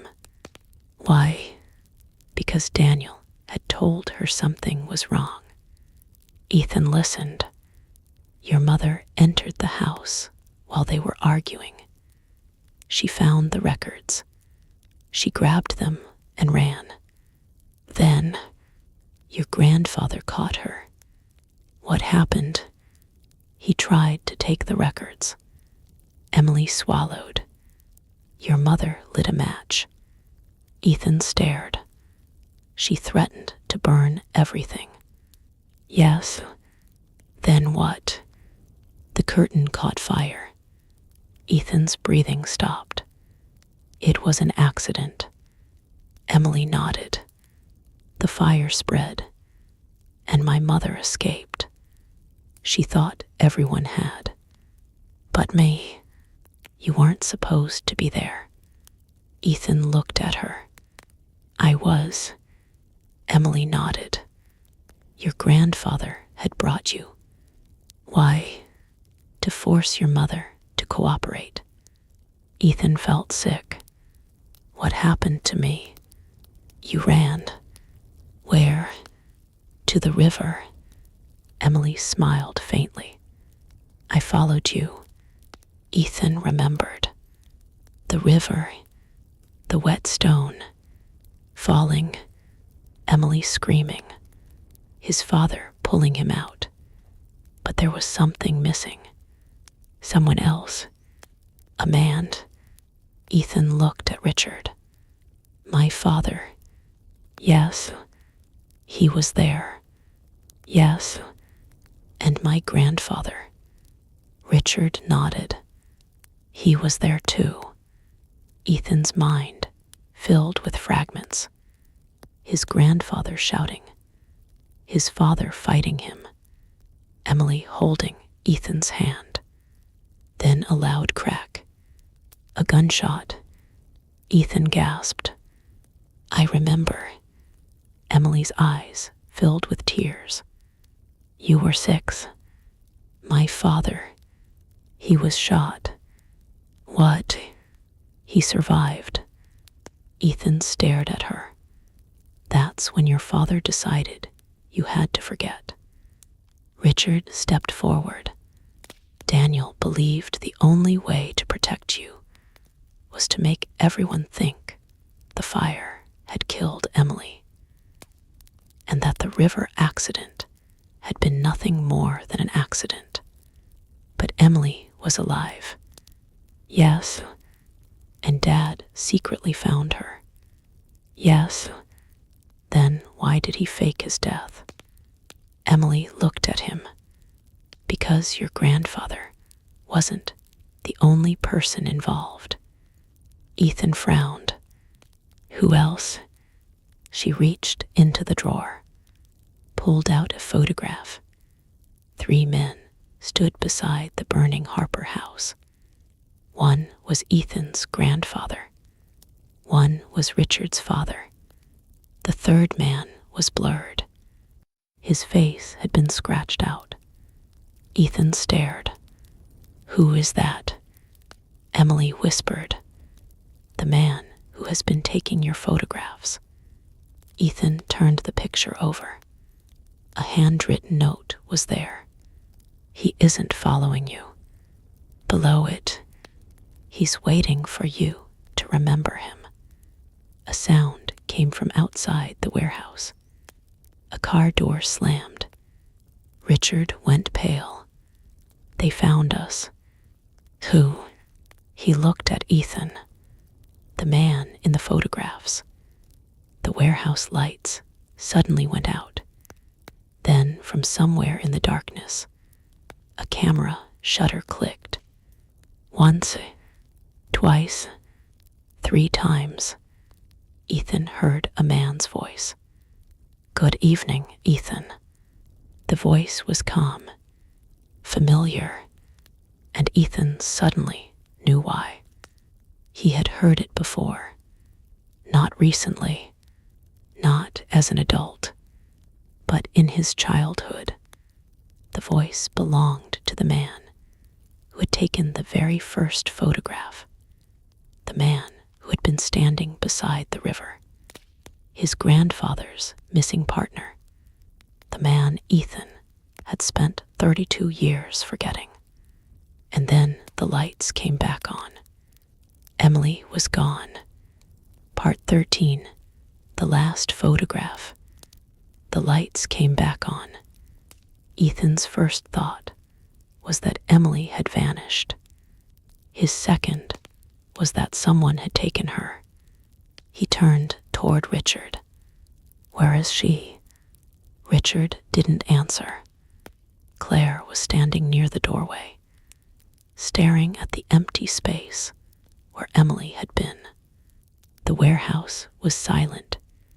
Then Ethan noticed the camera. It was sitting on the desk, an old black film camera. Its lens was still warm. Someone had just used it. Ethan walked toward it. Richard grabbed his arm. "Don't." "Why?" "Because that's what he wants." Ethan pulled free. On the desk was a photograph, freshly developed. The image was still slightly wet. Ethan picked it up. It showed the warehouse, himself, Claire, Richard, and Emily, except Emily was standing beside a man, the same blurred man from the photograph of the fire. Ethan turned the picture over. 4 words were written on the back. "Come find the truth." Below that was an address. The old Harper house. Ethan looked at Richard. "We're going." "No. We've spent 30 years running from this." Richard shook his head. "You don't understand." "I understand enough." He looked at Claire. "I want this finished." Claire nodded. For the first time that night, neither of them argued. They drove to the old Harper property just before midnight. The house stood at the end of a narrow road, abandoned for decades. Moonlight fell across the broken windows. The front door was already open. Ethan entered first. The smell of smoke still lingered beneath the dust. He walked through the ruined hallway. His memories came back in fragments. His mother's voice, his father's hands, Emily crying, a man's ring, a camera shutter. Then he saw the basement stairs. He descended. At the bottom was a stone wall. 3 lines had been carved into it, the same symbol his father had used. Ethan touched it. A section of the wall moved. Behind it was a small room. Inside were shelves filled with photographs. Not hundreds, thousands. Every photograph showed Ethan. Every age, every year. But there were photographs of Emily too, and his father, and his mother. Ethan stepped closer. Then he saw something that made him stop. The photographs weren't arranged chronologically. They were arranged by memories. The river, the fire, the promise, the return. He opened the last folder. Inside was a single letter. The handwriting belonged to his father. Ethan read it aloud. "My son, if you have found this room, then I am sorry. Not because you discovered the truth, because I wasn't there to tell you myself. Your mother and I made terrible choices. We believed that protecting you meant keeping the truth away from you. We were wrong. Emily never abandoned you. She stayed away because every time she came near, the people responsible for the fire came closer too. I asked her to watch over you. She did. Every photograph you saw was proof that she was there, not as a ghost, not as a memory, as a person who loved you enough to remain invisible." Ethan stopped reading. His eyes filled with tears. The next page was shorter. "The man you are looking for is not the man you think. He is not your grandfather. He is not Richard. His name is Thomas Avery. He worked with your grandfather, but he wasn't responsible for the fire. He was the one who saved Emily." Ethan looked up. Richard stared at the floor. Thomas Avery. Richard nodded. "My father's partner. Then why did he photograph me?" "Because your father asked him to." Ethan froze. "What?" Richard stepped closer. "Thomas was never hunting you." "Then who was?" Richard pointed toward the photographs. "Your father." Ethan couldn't speak. Richard continued. "Daniel spent years photographing you because he wanted to make sure the people watching you believed the photographs were coming from someone else." Ethan stared at the thousands of images. The mystery was a distraction. "Yes." "From what?" "From Emily." A woman's voice came from behind him. "From me." Ethan turned. Emily stood at the doorway. She looked exhausted, but she was smiling. "I had to leave the warehouse," she said. "Thomas found me first." Ethan walked toward her. "You knew all along." "Not everything." "Why didn't you tell me?" "Because your father made me promise." Ethan shook his head. "Another promise." Emily smiled sadly. "You were always making me promise things." Ethan laughed through his tears. "I was 6. You were stubborn. I still am." "I know." For a moment, neither spoke. Then Ethan asked the question he had been carrying for decades. "Did you really think I'd remember you?" Emily nodded. "I hoped, even after all those years. Especially after all those years." Ethan looked around the room. "Why photographs?" Emily walked to a shelf. She picked up an old picture. It showed Ethan at 6. He was holding her hand. "You loved photographs," she said. "My mother took them Your father taught me how. Ethan smiled faintly. He did. Yes. Emily looked at the photograph. Your father believed memories could disappear, but photographs could wait. Ethan stared at her. So every time I saw you, you were remembering a little more. And the strange messages. Thomas, and the photograph dated tomorrow. Your father prepared it years ago. Ethan frowned, but the date was 2026. Emily smiled. Your father always knew you would eventually find the room. Ethan looked at the photograph again. The mystery that had terrified him for days suddenly became something else.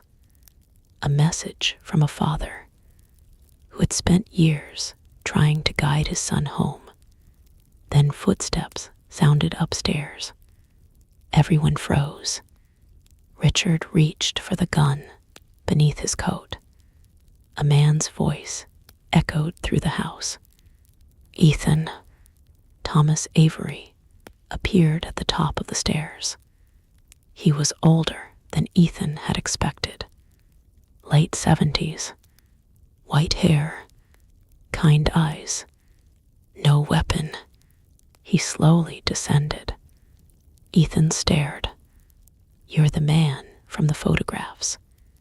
Thomas nodded. Yes, you took them. Some. Why? Because your father asked me. Why didn't you tell me? Because I promised him.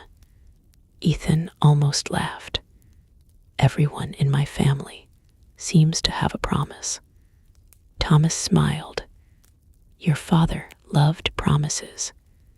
Then his expression became serious. He also loved you. Ethan lowered his eyes.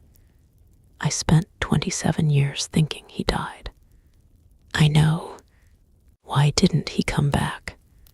Thomas took a breath. Because after the accident, he discovered that the people behind the fire were still searching for Emily. Who were they? Most are dead. And the others? Gone. Then why did Richard say someone was hunting me? Thomas looked at Richard. Richard lowered his head. I was wrong. Ethan looked between them. Thomas continued. No one is hunting you anymore. Then why did someone break into my house? To frighten you into following the trail. Who? Thomas smiled sadly. Me. Ethan stared. You. I needed you to find the room. Why not simply tell me? Because you wouldn't have believed me. Ethan thought about it. He was right. If someone had told him 6 months earlier that a mysterious girl appeared in his childhood photographs, he would have laughed. Thomas walked toward the table. He placed one final photograph in front of Ethan. It was different from all the others. No hidden figure. No secret message. No shadow. It showed Ethan at 6 years old. Emily stood beside him. Daniel stood behind them. Sarah stood nearby. They were all smiling. Ethan stared at the picture. I don't remember this.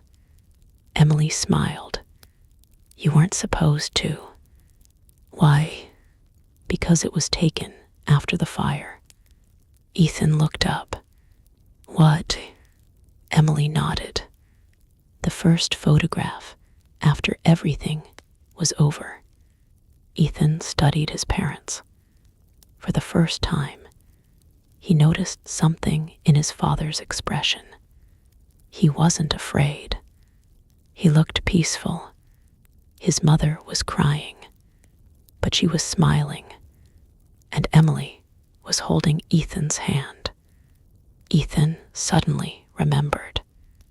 Not the entire day, just one moment. He was sitting beneath the tree. Emily was beside him. His father was taking the photograph. Ethan had asked, "Will I remember you?" Emily had leaned closer. "Maybe not. Then how will I find you?" She had smiled. "You'll know." How? She had pointed toward the camera. "Every time you see a picture of me." The memory returned completely. Ethan closed his eyes. A tear rolled down his cheek. "I remember," Emily whispered. "What?" "Our promise." He looked at her. "I promised I'd come back." "You did. And you promised you'd wait." "I did." He smiled. "You waited a long time." Emily smiled back. 32 years. Ethan laughed softly. "That's a little excessive." "Maybe." For the first time in years, the weight inside him began to lift. His father had not abandoned him. His mother had not betrayed him. Emily had not been a ghost. She had simply been someone who loved him from a distance, because distance was the only way to keep him safe. The photographs had never been warnings. They had been breadcrumbs, a trail through a childhood Ethan thought he had lost. Outside, the first light of morning began appearing beyond the broken windows. Ethan walked toward Emily. He took her hand. It felt warm, real. He looked down at their hands, then at the old photograph. The girl from every photograph was no longer trapped inside one. She was standing beside him. In the present, Emily looked toward the sunrise. "Are you disappointed?" "About what?" "That I'm not a ghost." Ethan smiled. "No." He squeezed her hand. "I think I'm relieved." She smiled. "Good." They left the house together. Years later, Ethan would keep only one photograph from that night. Not the photograph of the fire. Not the photograph of the mysterious man. Not even the photograph that had begun the entire mystery. He kept the final one, the one showing 4 people standing beside the river.